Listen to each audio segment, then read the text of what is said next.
Good morning and assalamu alaikum dear class. Today is our lecture number 15 in which we will discuss about the chapter number 8. The chapter number 8 in name is energy. So we have to learn about or know about the term energy. Energy क्या होती है? Energy हर वो चीज़, हर वो force जो हम किसी भी body के ऊपर अप्लाई करते हैं या उससे रिलीज़ होती है, that is known as energy. तो एनर्जी की जो है हमारे पास फॉर्म्स होती हैं. There are two main forms of energy. One is potential energy and second one is kinetic energy. These two forms are of potential of energy on the basis of their storage. कि कौन सी जो हमारे पास energy है वो stored होती है और कौन सी एनर्जी स्टोर नहीं होती है. ठीक है, तो पोटेंशियल एनर्जी जो होती है ना हमारे पास, असल में ये वो एनर्जी की टाइप है जिसमें जो एनर्जी है स्टोर्ड होती है, जबकि काइनेटिक एनर्जी के अंदर जो है ये वो एनर्जीज़ होती हैं जिनमें जो है हमारे पास एनर्जी स्टोर नहीं होती है. There are four main types और the examples of potential energy in which the potential energy take place. One is elastic, second one is gravitational, third one is nuclear and fourth one is chemical. These four types are the things in which potential energy take place. While on the other hand in kinetic energy के अंदर जो है वो किस किस के अंदर present होती है. हीट के अंदर, इलेक्ट्रिसिटी यानी कि इलेक्ट्रिकल जितनी भी चीज़ें होती हैं उनके अंदर, साउंड के अंदर और लाइट के अंदर, इनके अंदर जो एनर्जी हमारे पास प्रेजेंट होती है that energy is known as kinetic energy. Why these are include in kinetic energy because these four types are that types of energy in which energy is not stored. तो इनके अंदर energy store नहीं होती है, but जबकि potential energy is a stored energy. तो जिन चीज़ों के अंदर जैसे ग्रेविटेशनल है, इलास्टिक है, जैसे हम इलास्टिक देखते हैं ना, तो उसको हम एक दफ़ा खींचते हैं और ज़ोर से मारते हैं, मतलब छोड़ते हैं उसको, तो क्या होता है वो दोबारा से उसी पोजीशन पर चला जाता है. That is the stored energy. वो एनर्जी जो स्टोर्ड हुई थी उसके अंदर वो रिलीज़ हुई है. That's why in elastic, gravitational and nuclear and chemical energy, these are the four examples of the potential energy.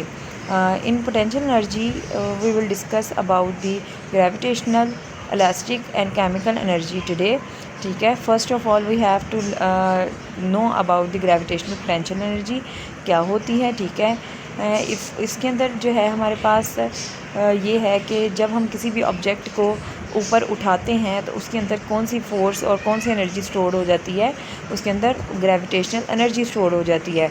और वो ग्रेविटेशनल एनर्जी जब हम उस मैस को, उस चीज़ को जिसको हमने उठाया था, जब हम उसको छोड़ते हैं तो वो चीज़ जो है जब नीचे गिरती है वापस जाकर, या वो वापस से अपनी पोजीशन पर जाती है, तो उसके अंदर जो है वो जो एनर्जी स्टोर हुई होती है ना, वो क्या हो जाती है, रिलीज़ हो जाती है. और वो एनर्जी अब किस चीज़ पर डिपेंड करेगी कि कितनी एनर्जी रिलीज़ होगी, वो तीन चीज़ों पर डिपेंड करेगी. फ़र्स्ट जो थिंग है वो ये है जी कि जो हमारे पास बॉडी है, चाहे वो एक रेज़र है, चाहे वो कोई हैवी चीज़ है, तो उसका जो है कुछ मैस होगा. अब वो मैस जो है हमारे पास जो है उसके ऊपर डिपेंड करेगा कि कितनी एनर्जी जो है रिलीज़ होगी हमारी. ठीक है, और जो हमारे पास दूसरा जो है ये किस चीज़ पर डिपेंड करेगा कि कितनी ऊंचाई से हमने उस चीज़ को जो है वो छोड़ा है या गिराया है, जिसके दौरान जो है वो एनर्जी रिलीज़ हो रही है. एक मैस, दूसरा हाइट, और तीसरा पॉइंट हमारे पास ये है जिसमें हम ये देखेंगे कि जो ग्रेविटी है कितनी जो है हमारे पास इसके ऊपर अप्लाई हुई थी, जितनी अप्लाई हुई थी उतनी ही रिलीज़ होगी. दूसरा मैस और तीसरा हाइट, इन तीन चीज़ों के ऊपर ग्रेविटेशनल पोटेंशियल एनर्जी डिपेंड करती है कि वो कितनी रिलीज़ होगी. Second type of potential energy is elastic potential energy.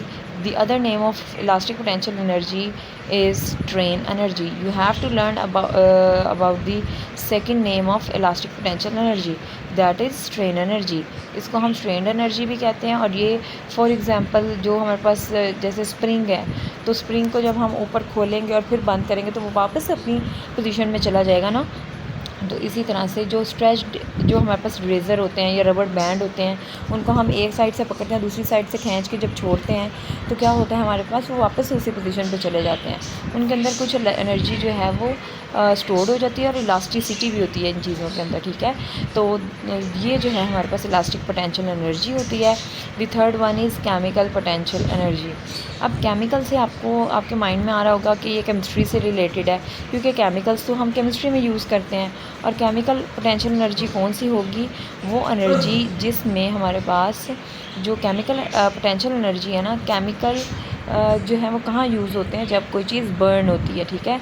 तो जैसे फ्यूल है, पेट्रोल है, डीजल है, कोई भी चीज़, कोई भी गैस जो है हमारे पास जो है वो जब बर्न होती है, जब वो जलती है, तो तभी वो कोई ना कोई हमारे पास जो व्हीकल्स वगैरह वो चलते हैं ना। तो जब बर्निंग का प्रोसेस होता है उसके दौरान क्या होता है, केमिकल रिएक्शन हो रहा होता है, और उस केमिकल रिएक्शन के दौरान जो है वो कुछ गैसेस जो है वो और रिलीज़ हो रही होती हैं और एनर्जी भी रिलीज़ हो रही होती है, ठीक है।